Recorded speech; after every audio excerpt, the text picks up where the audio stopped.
about, and I will never quote Rumsfeld again in my life, but the one thing that one quote that I loved was, there are the known knowns. There are things we know we know. We also know there are known unknowns. That is to say, we know there are some things we don't know. But there are also unknown unknowns. The ones we don't know, we don't know. And some say that was the worst quote in history, but in some sense, it makes sense. I'm hoping that these gentlemen can help us with the things that we don't know, and also help us with the unknown unknowns, and demystify the process a little bit, and get you ahead of the curve. So, without further ado. Thank you. Welcome, everybody. My name is Steve Goodman, and this is Dave Marcus. But I didn't realize we were going to start with Donald Rumsfeld today. But let's go with another Donald Rumsfeld quote, which is that you have to start with the army you have. And I think, if you remember that very provocative comment you made, and I think that that's probably not a bad place for us to start in terms of what we're talking about today. I'm an educational consultant. I help students get into universities and colleges throughout the United States. I'm also the co-author of College Admissions Together, It Takes a Family. Let me just say a word or two about this concept about working with the army you've got. We all wish we were taller. We all wish we were better basketball players. We all wish we had more hair, or at least half the people in this room. And so what you have to think about here, if you're the student, is we always wish we had more. But that's not, unfortunately, going to happen. And so what we need to do is figure out how to deal with what we've got and do the best with what we've got. And that's what we're going to be talking about today. And in that light, when I first met Dave, I got a call one day, and Dave back then was a Newsday reporter, and he was working on an interesting idea, which eventually became a book, to kind of cover different kids on Long Island through the college admissions process. And I knew about Dave's reputation because he had written another book a few years before then, which is a very good book about students who have trouble, and he captured that very well. He's a narrative writer. I'm more of a how-to person. Together we're going to kind of merge. I'm assuming most of you are juniors or parents of juniors. Let me just see who's a junior or parents of juniors. Okay, I actually had some seniors in an audience a couple weeks ago. That meant they did not get in anywhere there. So we have seniors here? No. How about 10th graders or parents of 10th graders? How about 8th or 9th graders, parents of 8th? Okay, now, I live in Manhasset. I have to ask this. How many of you, be honest, have 3 or 4-year-olds? No? I just want to make sure.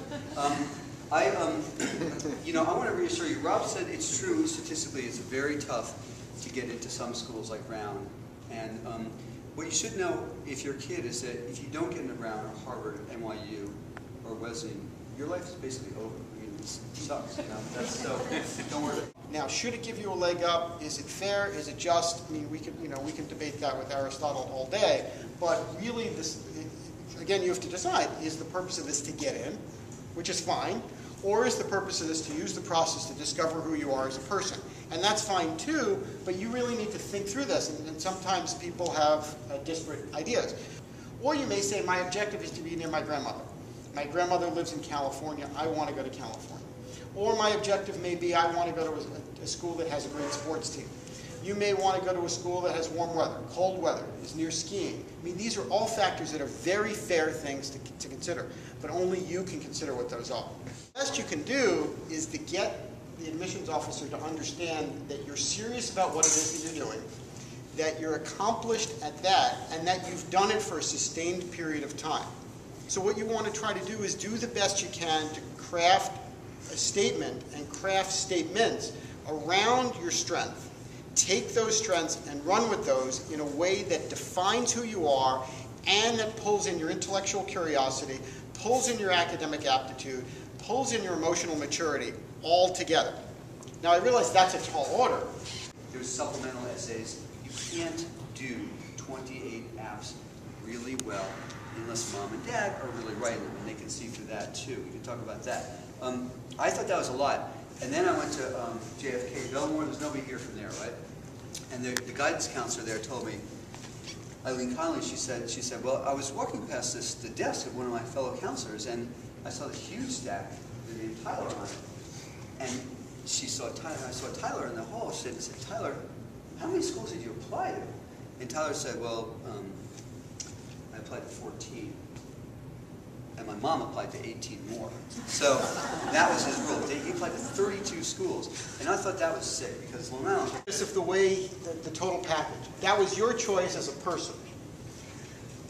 Stanford, think about Stanford like a big person. Stanford can do whatever it wants. Stanford chooses what it wants, just like Brown chooses what it wants, Duke chooses what it wants, Emory does that, the University of Pennsylvania does that. Schools have different priorities. Play a fair test for a second. Fair test is important. When you look at the fair test list, I think it's important to make the case to understand that on paper, you don't necessarily have to submit your SATs or ACT scores. However, for a number of those universities, you do need to submit your SAT or ACT scores if you're trying to be in the running for merit scholarships. So, so look very closely at that. That's an admissions list, not necessarily a merit scholarship list. All of your SATs, if we want you, we're going to pick and choose those scores That's that right. give you the best representation. Yeah. Okay. Yeah. But then I heard last year from a student that I know who bombed on the SATs and did great on the ACTs, that she didn't submit the SATs to Brown. She only submitted the ACTs to Brown and she got in. So I'm trying to figure out. They want test scores that make you look good. That's exactly right. Well, but so is the choice to submit it and hope they choose the ACT, or to not submit it? Well, no, they if you didn't bomb, submit it. you don't want them to see your terrible scores, right? So you avoid it. But generally, if they can choose your best math and your best verbal and SATs, they'll do that. They want you to look good. Dave's right, and here's why Dave's right.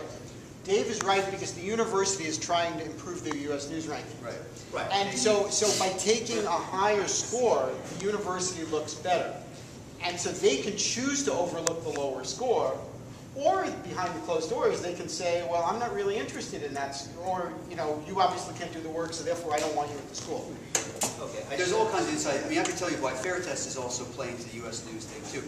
They have a lot of bright kids who don't do well on tests. They don't want to report lousy test scores to U.S. News, so they make it test optional. But you could game these things in your favor. If you're not a good test taker, you don't have to report them to some schools. But I don't want to get away from testing for a minute because we're going to. Okay. Apropos to that, about 6 years ago, I was talking to one of the admissions people from Danville, I think the dean, who told me also their bondholders want to know that their SAT scores are. Yeah, bonds, their financial performance depends on being more selective. It's a whole crazy sick game. And this does raise some broader issues here, which is that, remember I said before that Stanford is a big, to the woman's question over there, that Stanford is a big person who decides what Stanford wants. Stanford's going to do what's in Stanford's interest. You're going to do what's in your interest. When they merge together, then you have a marriage. And if your interest and Stanford's interest don't merge, then unfortunately this isn't going to work well. If, on the other hand, what you offer and what Stanford offers comes together, then it works. Think to that, which is the issue of this: your school is not applying. There are 25,000 high schools in the United States. Each one has a soccer star, each one has a math whiz, each one has a computer whiz. It's not about the quality of your high school necessarily, it's about the quality of you, the applicant. Focus on what you do well. Okay, I understand that Deerfield and Jericho are slightly different places, but at the end of the day, the applicant is applying to college, not the high school.